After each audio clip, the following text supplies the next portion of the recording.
Friends, இன்றைக்கி நான் வந்து காமெடி சொல்ல போகிறேன். வாங்க சிரிக்கலாம். இப்போ பார்த்தீங்கன்னா ஃப்ரெண்ட்ஸ், ஒரு சார் வந்து ஹோட்டலுக்கு போனால் அந்த ஹோட்டலுக்கு போய் அந்த சர்வெண்ட்டு எப்பா இட்லி சாஃப்டாக இருக்குமா கேட்டிருக்காங்க. அதுக்கு அந்த சர்வெண்ட் வந்து இல்லை சார், இட்லி சாப்பிட்டா வயிற்றுக்குள்ளே போயிடும் சொல்லியிருக்காங்க. இட்லி சாஃப்டாக இருக்குமா கேட்டதுக்கு இட்லி சாப்பிட்டா வயிற்றுக்குள்ளே போகணும்னு சொன்னாங்க.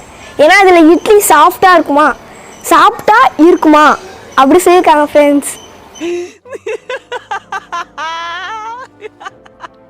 இப்போ பார்த்தீங்கன்னா ஃப்ரெண்ட்ஸ், அவங்க அந்த சார் சாப்பிட்டு முடித்தோடனே அந்த சர்வெண்ட்டை வந்து சார்ட்டுக்கிட்ட சார் டிப்ஸு தாங்க சார் அப்படி கேட்டிருக்காங்க.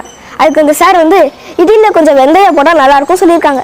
டிப்ஸு கேட்டால் ஏதோ சொல்கிறாங்க பார்த்தீங்களா.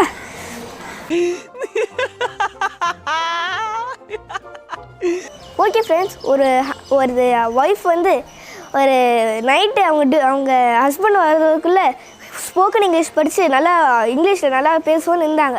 சரி, அவங்க சாயந்தரம் அவங்க ஹஸ்பண்ட் வீட்டுக்கு வந்தோடனே அவங்க ஒய்ஃப் வந்து வெல்கம் ஹோம் ஹனி அப்படின்னு சொல்லியிருக்காங்க. அதுக்கு அந்த ஹஸ்பண்ட் வந்து